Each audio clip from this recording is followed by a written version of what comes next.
Good evening. It's August 14th, and I'm so glad that you tuned in tonight. Tonight's episode is going to be all about the rights that we are losing one by one. Instead of our rights expanding in America, they're contracting and in ways that will potentially damage and change our lives for a very long time. I'm glad you're here, and I hope that you'll join in the discussion on tonight's Hamilton Report.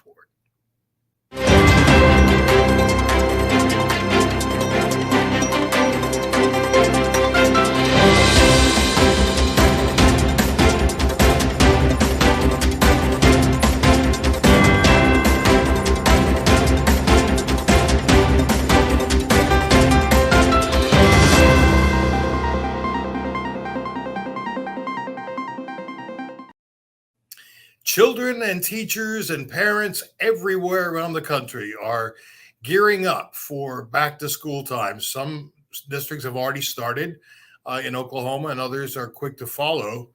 And it's an exciting time for some kids and teachers to be back in the classroom, while other teachers and parents and children are walking in with trepidation, not knowing what they're going to expect this year. Our friends at the Lincoln Project put it together very well in this video clip.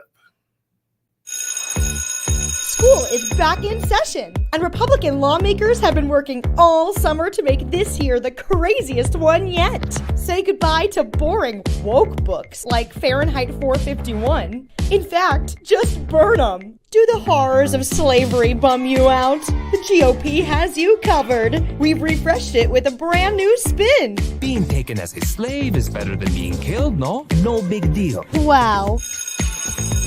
Time for lunch. Oh, not for you, Jimmy. We're rolling up our sleeves and rolling back free and reduced lunch programs. What a freeloader. Go make varsity. But wait, not until the GOP double-checks your genitals to make sure they match with the team. Thanks, Coach. And take an extra 20% off our already low standards with doorbuster deals on bulletproof backpacks. Now available in toddler size. Now show me how you use your bulletproof backpack. Come to the Republican Party and go back to school the far right way.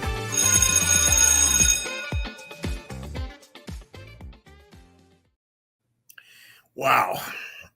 And we could all laugh at that if it weren't so sadly true. Let's start with school lunches. In Oklahoma, certain districts are entitled to provide free lunches to all of their students with no income requirements because students in that area are considered to be part of an economy that is very low compared to the rest of the state. And so Oklahoma City, for example, now offers free breakfast and lunch to all students regardless of income. Well, the GOP has decided that no, we're not going to let parents freeload off of the government anymore. What a shame. Their 2024 platform calls for the elimination of free lunch programs in schools. Now think about that. How can a child study? How can a child learn if that child is hungry? And food insecurity affects over 25% of children in the state of Oklahoma.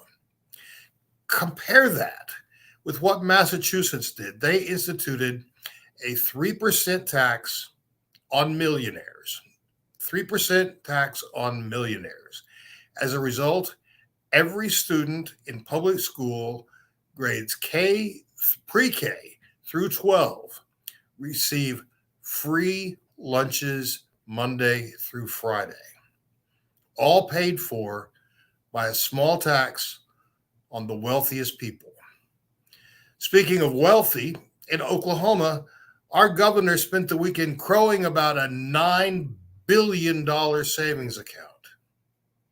Do you know if a parent had a great big savings account but was neglecting their children or their elders, they would be arrested for that? Abuse, neglect. And yet that's what's happening here in our state because of a governor who is more concerned about inflating a savings account and his own ego than serving the people of Oklahoma. But I want to branch it out a little more to look at the rights that you and I have long held to be true and hold as our own. And now all of a sudden, we're seeing that those rights are being taken away. Well, we know with the fall of Roe versus Wade that women across the country now are having a very, very challenging time getting reproductive health care. Some have to travel for many hours, and some cannot afford to do that. And so they're being forced to have a baby. I read about a young girl, 5th grade. She's going into 6th grade. She got pregnant, could not afford to have an abortion out of state, was forced to give birth to that baby, and now she's about to enter into the 6th grade. This is a right that we took for granted. Mitch says, have you seen any polling in Oklahoma about abortion rights? And have you heard any discussion about putting the matter on a state question? Yes, the polling in Oklahoma is not different from the rest of the country. The majority of Oklahomans believe that it's a woman's right to make decisions about her own body. In consultation with her physician, her family, that should remain her right. And the only way that we're going to change that in Oklahoma is through a ballot initiative. Now, the state party doesn't have the funds to do something like that. And we're talking with allied organizations who are considering mounting such an effort. And if they do, we certainly will be full on support of that. But until then, what other rights are being taken away? If you watched what happened in Ohio, where citizens were being asked to vote on whether or not a ballot initiative should have to clear 60% instead of a simple majority, they voted that down. They said, no, you're not messing with our direct democracy. Not at all. But guess what? In Oklahoma, we're doing the same thing. We're doing exactly the same thing. GOP legislators are trying to make it more difficult for us to collect signatures on initiative petitions and to put those on the ballot. Why? Because they won't do their job and they don't want the people to do it for them. We know that when a ballot initiative receives the support of the people, regardless of what happens at 23rd and Lincoln in Oklahoma City, that good things can happen. Because for whatever reason, we just happen to be smarter as an electorate than the people we send to make the laws. The things that we are giving up are out of our control in some ways. This ultra-conservative Supreme Court that we're dealing with 3 appointees of the last failed president, are open now and seriously considering looking again at marriage equality. Now, that's something that I rely on remaining the law of the land for my family and for families of my friends and people I don't even know. People all across the country that will be negatively impacted if gay men and women lose the right to marry the person they love. And yet Clarence Thomas was first out of the gate to say that this is something that we need to examine once again. Notice he didn't talk about interracial marriage, but if we're talking about marriage equality for gay people, what's to stop them from deciding once again that interracial marriage is also illegal? In my lifetime, it was illegal in Oklahoma for a black man and a white woman, or the other way around, to be married. In fact, it was a crime for them to even date. That changed in 1967 with Loving versus Virginia. We accept that as the law of the land. But this Supreme Court could take that on and decide once again that no, we're not having that anymore. What other rights are we looking to lose? I mentioned earlier today that this is the 88th anniversary of Social Security. As a result of Social Security, did you know that 68% of seniors rely on Social Security as their only source of income in retirement? I know Dave Ramsey is telling everyone, no, you have to have at least $1 million in the bank. If I had started saving when I was 18, I wouldn't have $1 million in the bank today. But what's happening now with the GOP and the largest committee in Congress, they've decided to start scaling back Social Security. What does that mean? What does that mean? Does it mean that we're going to have to work until we're 70 or older? Tell me this. If it's hard for a person, say 45 or 50 years old, to find a job, how will a person at 68 find a job? No, this is not some bad movie. This is happening in our lives. If the GOP has its way, not only will Social Security be threatened and eventually eliminated after all that you and I have put into the system over the years, they're also talking now about changing Medicare to what basically amounts to a voucher scheme, not unlike the voucher scheme that was perpetrated on Oklahomans by Ryan Walters and Kevin Stitt. What this means is that many seniors will find themselves uninsured or uninsurable. Friends, these are serious times, and I am not an alarmist. But I told someone just last week, and when I said this, I was floored that it came out of my mouth. I said, if Trump wins in 2024, that will be our last election.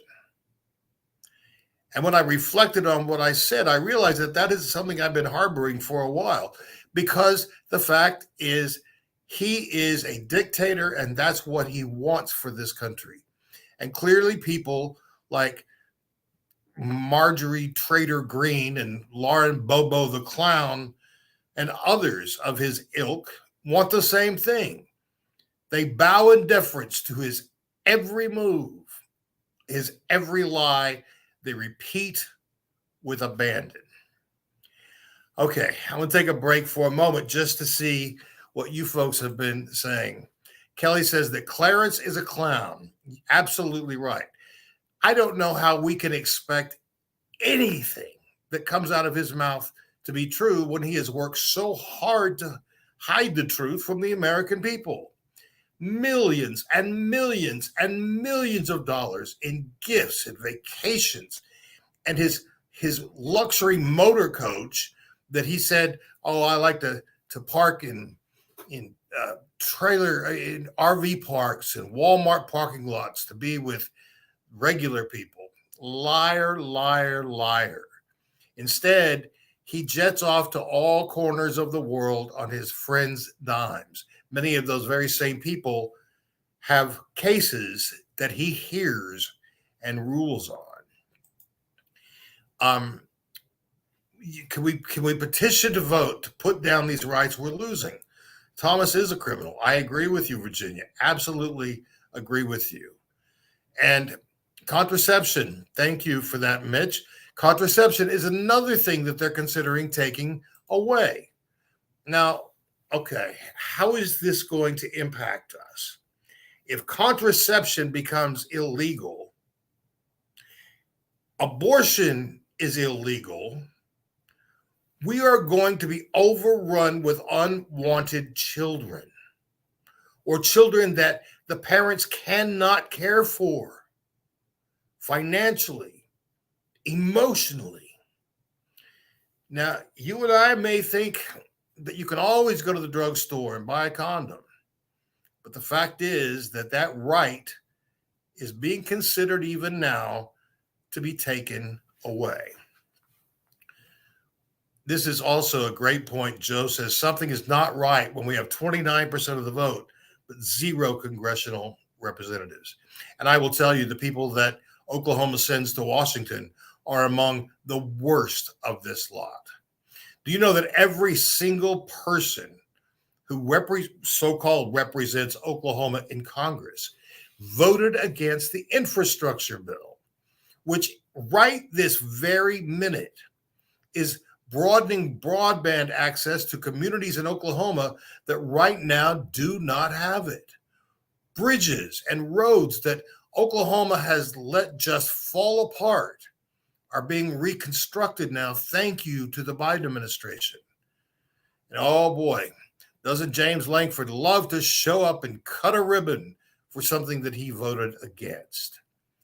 I'm tired of the hypocrisy, but more, I am tired of the way that they are taking our rights and stripping them one by one. Our chair, Alicia Andrews, says every single week we must have common sense discussions about common sense gun laws. It's fascinating to me that people are very quick to take away a woman's right to choose, but won't touch a person's right to carry an assault weapon. So what's happening in our country?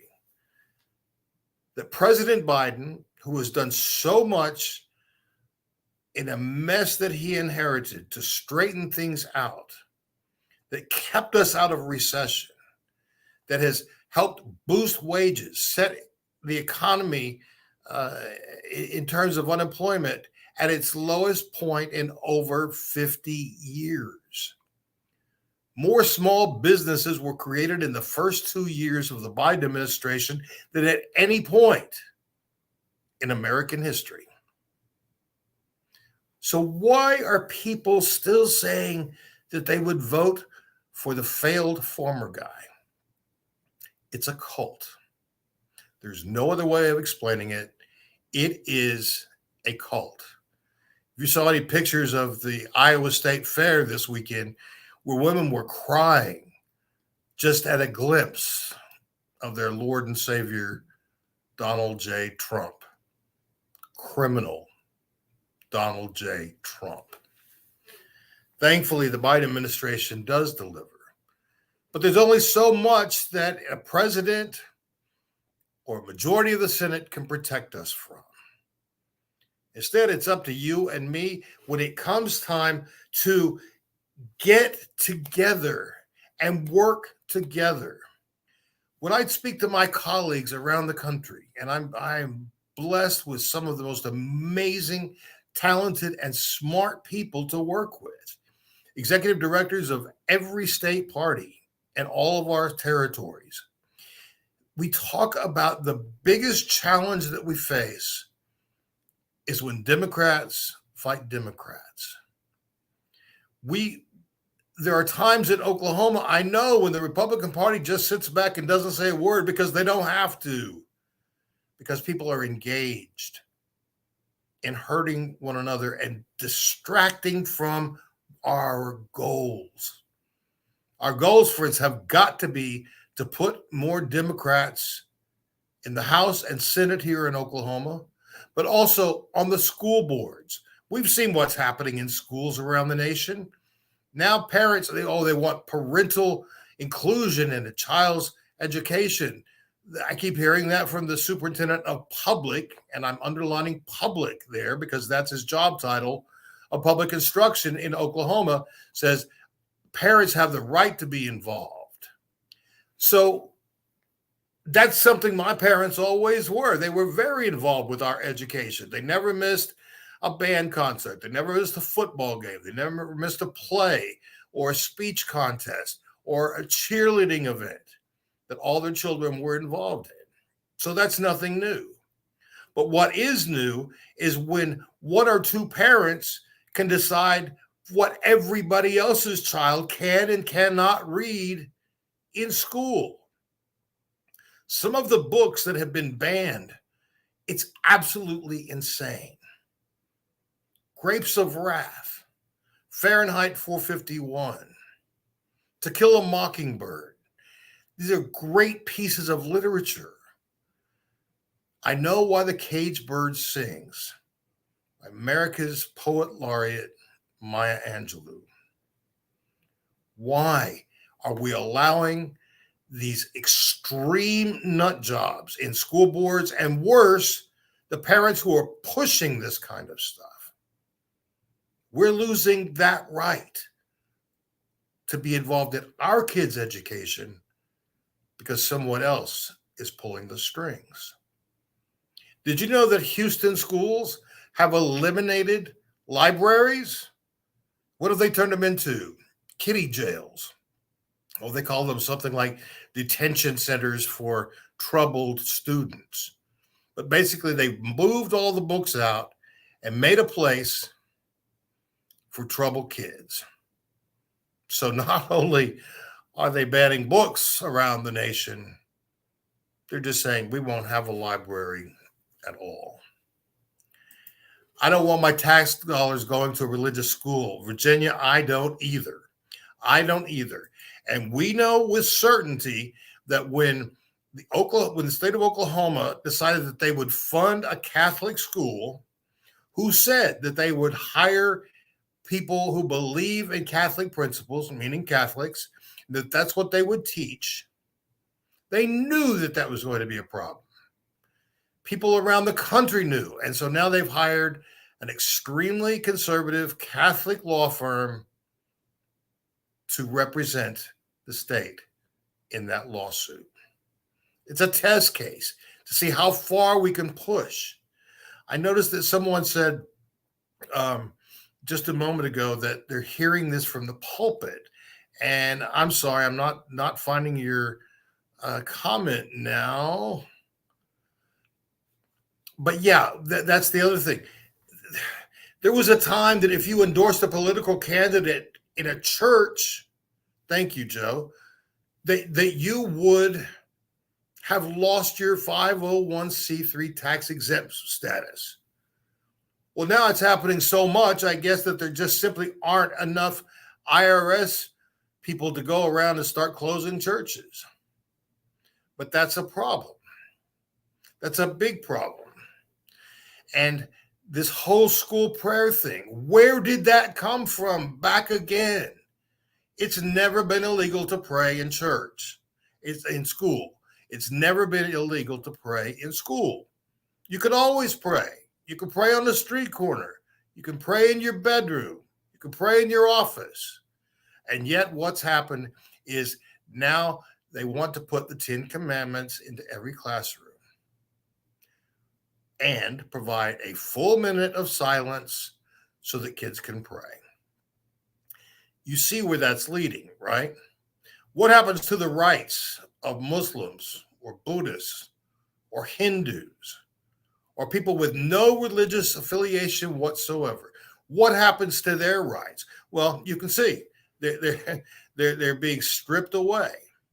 So it doesn't matter if you're gay or straight, if you're young or you're old, whether you're rich, middle class, or working class, it doesn't matter if you're unemployed. All of us are risking losing rights that for so long we have held dear as Americans. And I don't think we can afford to let one more right go. Virginia, yes, these are the best words. You say that Democrats have got to come out and vote, and we do have to come out and vote. We've got to all vote, but more than that, we've got to tell everyone else why we're voting for who and get them to do the same thing too. And I see, this is the amazing thing, Virginia. People don't know because we're just not told all the facts. Now, tonight, for example, this is a bonfire night because, in the best way, because Rachel Maddow has Hillary Clinton on as a guest. I cannot wait to see that interview. But not everyone is talking truth in their reporting. If you read the Daily Oklahoman, you don't know half of what's going on in this state, much less the country. They're jumping off of every cliff. And with them, they're taking our rights, but not our responsibilities. We still have to pay our taxes. We still have to take care of our children. We still have to do the things to keep bread on the table, but they're making it harder. And I, for one, am not going to let this go without a fight. I need you folks to join with me. Our biggest asset is Walters. You're right. His extremism, this man, if you stand with Moms for Liberty, which is a recognized hate group, a recognized anti-government group, I don't want you in charge of educating children of Oklahoma. You have no right. No right. And this is great, Mitch. How about the Beatitudes? No, it's about love. Let's go with the law. That's exactly right. The Beatitudes are beautiful. The golden rule can be found in Judaism, among Muslims, in the Christian community. It is a universal precept to treat other people like you want to be treated. Put that on your wall. I'm fine with that. But you don't have to call it the Lord's Prayer. You don't have to call it the golden rule or what Jesus said. You just have to tell the truth. I am fearful. I think I'll be okay because I'm eligible for Social Security, retired early if I do, in 2 years, a month, 2 years and a month and 2 days, actually. So I think I'll be okay. But what about my younger siblings? Are they going to wind up having to work until they're 70? And what about people who are 30 today? Will they be required to work until they're 80 before they're eligible to begin to take back some of what they have put into the system? Friends, it is time. It is time for all of us to come together. If there are differences between county leaders, put those differences aside. If you don't like something that the state party is doing, tell me. Tell our chair. You don't have to put it on Facebook. Let's resolve the issue.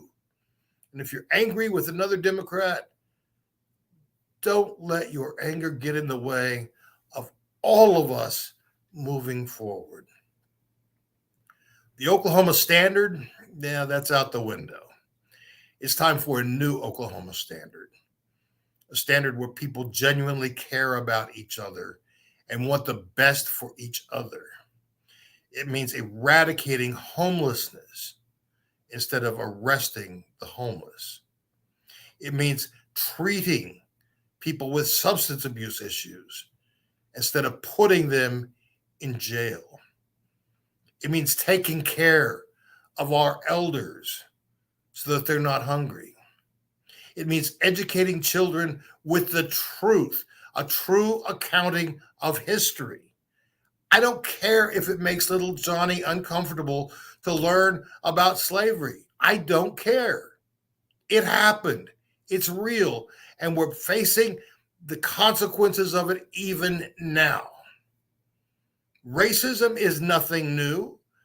It just reared its head in a powerful way under the last presidential administration. But that's a huge issue. And with that comes the loss of rights for Black people, especially young Black men who are not treated the same way by law enforcement or the courts. We have to be vigilant, my friends, vigilant to what is happening around us, and we have to stop. We have to stop the insanity that's happening in our communities. We need to elect more Democrats to town councils, to city councils, to the position of mayor, to the school board, county commissioners, and certainly the House and the Senate. That's how we keep things moving forward and move us out of the last of everything. Now the things we're first in are the worst things to be first in. Oklahoma has the highest rate of women affected by domestic violence. Number 50 in education. The worst place for health outcomes for women. Trans people have virtually no rights here, and it's getting worse. They want to eradicate them and make them totally unwelcome. But that's not just here. So if we have a chance, and I believe we do, of hanging on to our country and building it back to, or not even back, building it forward into a way that impresses us every day to wake up and be proud to be here instead of fearful of what we may lose today. Makes us hopeful for our children and our grandchildren for generations to come. Make this a place to be proud to live in instead of a place to be from when you move somewhere else.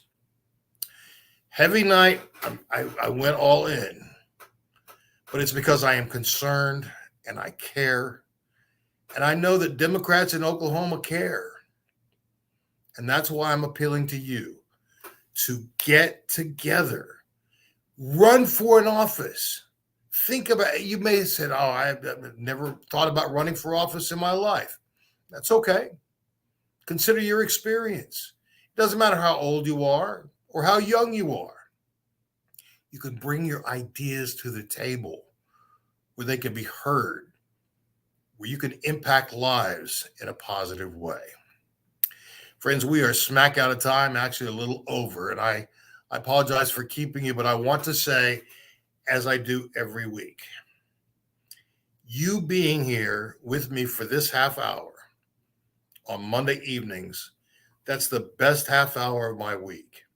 And for those of you who watch this show later, and I know that most people do, I thank you too for taking the time to listen, to think, and hopefully to move forward, to take action, to support a candidate or become a candidate, to support the party financially, to be a volunteer.